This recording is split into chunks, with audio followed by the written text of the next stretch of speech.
كشف الدجى بجماله حسنت جميع خصاله صلوا عليه وآله السلام عليكم ورحمة الله وبركاته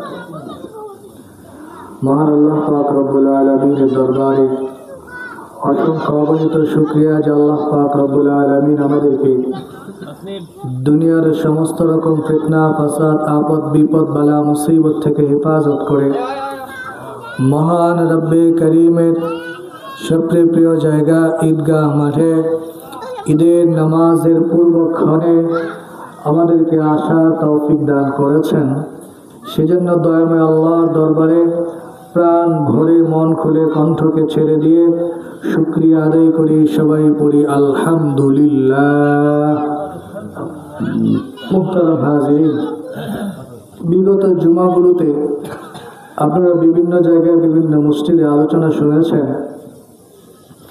যে আমরা যে ঈদুল আজহাটা পালন করে থাকি, কুরবানির ঈদ পালন করে থাকি, সেই কুরবানির ঈদটা হলো হযরতে ইব্রাহিম আলাইহিস সালাতু ওয়াস সালামের সুন্নাত। আল্লাহ রাব্বুল আলামিন হজের মধ্যে যে বিধানগুলো দিয়েছেন তার প্রায় সবগুলো বিধানই হলো হযরতে ইব্রাহিম আলাইহিস সালাতু ওয়াস সালামের সুন্নাত থেকে নেওয়া। এই জন্য আমরা বলি আল্লাহ রাব্বুল আলামিন পবিত্র হজ এবং কোরবানির মধ্যে যে আমলগুলো দিয়েছেন সেগুলো হলো আল্লাহ রাব্বুল আলামিনের কাছে পরীক্ষিত পছন্দের আমল। অর্থাৎ আল্লাহ রাব্বুল আলামিন হযরত ইব্রাহিম আলাইহিস সালাতু ওয়াস সালামের কাছ থেকে প্রায় 11 থেকে 12টা পরীক্ষা নিয়েছিলেন।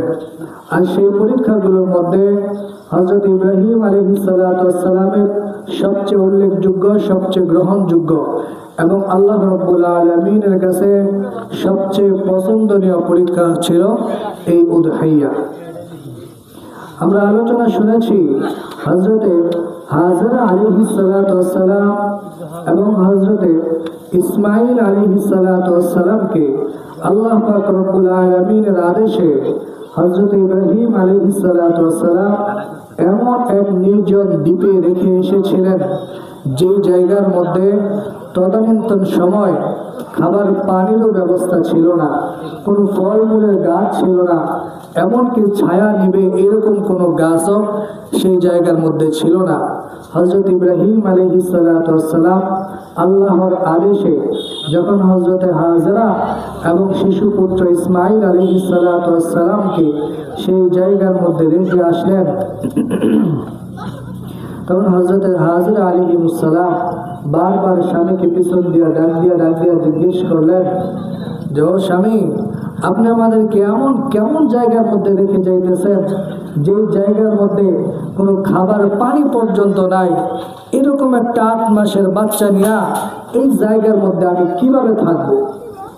এমন একটা নির্জন দ্বীপ যেখানে একটু খাবার পানির ব্যবস্থা নাই, সেই জায়গার মধ্যে আমি হযরতে ইসমাঈলকে নিয়ে, আমি আমার পুত্রকে নিয়ে কিভাবে থাকবো? হযরত ইব্রাহিম আলাইহিস সালাতু ওয়াস সালামের প্রতি আল্লাহ রাব্বুল আলামিনের আদেশ ছিল যে আপনি তাদেরকে সেখানে রেখে আসবেন, কিন্তু তাদের দিকে পিছনেও তাকানো যাবে না। হযরত ইব্রাহিম আলাইহিস সালাম সামনে হাঁটা শুরু করলেন, পিছন দিক দিয়ে হযরত হাজরা আলাইহিস সালাতু ওয়াস সালাম ডাকতেছেন। এক পর্যায়ে হযরত ইব্রাহিম আলাইহিস সালাম একবারে সহ্য না করতে পেরে তিনি আসমানের দিকে আঙ্গুল ইশারা করে বলেছিলেন। হযরত হাজরা আলাইহিস সালাতু ওয়াস সালাম বললেন যে স্বামী আমার, আপনি যেদিকে ইঙ্গিত করেছেন, যেদিকে ইশারা করেছেন, আপনার উপর যদি সেই দিক থেকে আদেশ এসে থাকে তাহলে তিনি আমার পুত্রের জন্য যথেষ্ট হবে। এরপরে হযরত হাজরা আলাইহিস সালাতু ওয়াস সালাম একদম নির্ভীকভাবে, একদম কোনো রকম টেনশন ছাড়া চিন্তা মুক্ত হয়ে তিনি সেখানেই বসে রইলেন। মেরে মুহতারাম হাজিরিন, ইতিহাস খুঁজতে পাওয়া যায় যখন 7 থেকে 8 দিন হয়ে গেছে তখন হযরত হাজরা আলাইহিস সালাতু ওয়াস সালামের বুকের দুধ শুকিয়ে আসছে। হযরত ইসমাঈলের জিহ্বা তালুর সাথে লেগে যাইতেছে। এমন সময় হযরত হাজরা ভাবলেন যে এই অবস্থার মধ্যে যেহেতু আল্লাহ পাক এখন আমাদের জন্য কোনো খাবারের ব্যবস্থা করেন নাই, তো আমি যদি কিছুটা পানি যদি আমার সন্তানের জন্য ব্যবস্থা করতে পারি তাইলে হয়তো বা আমার ছেলেটা বেঁচে যাবে।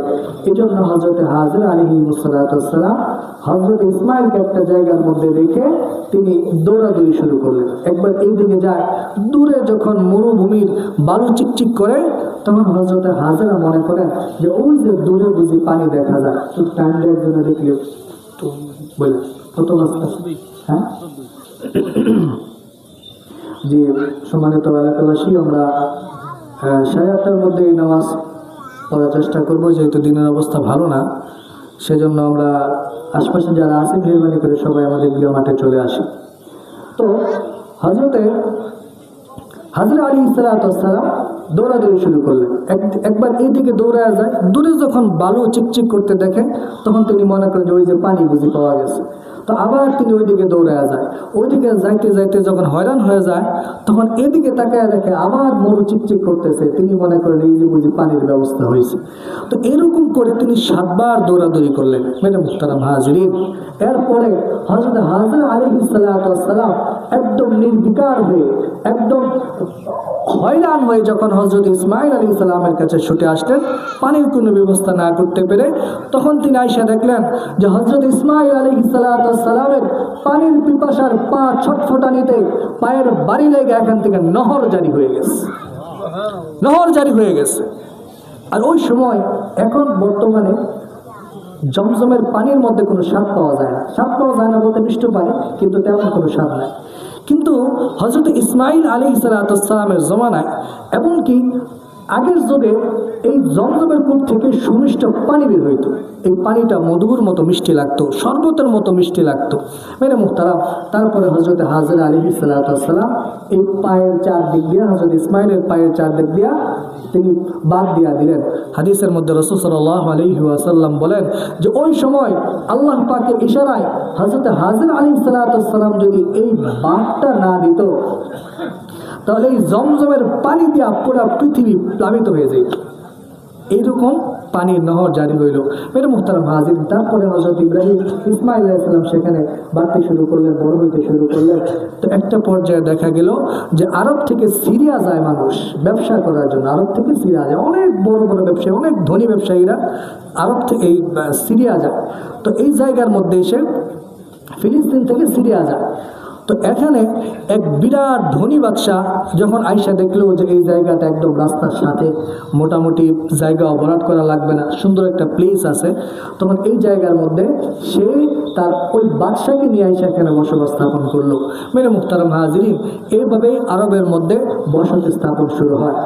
তো হযরত ইব্রাহিম আলাইহিস সালাম প্রায় 1 বৎসর কিংবা 14 মাস পরে হযরত আল্লাহ রাব্বুল আলামিনের ইশারায় হযরত ইব্রাহিম আলাইহিস সালাম সন্তানদেরকে দেখতে আসছে।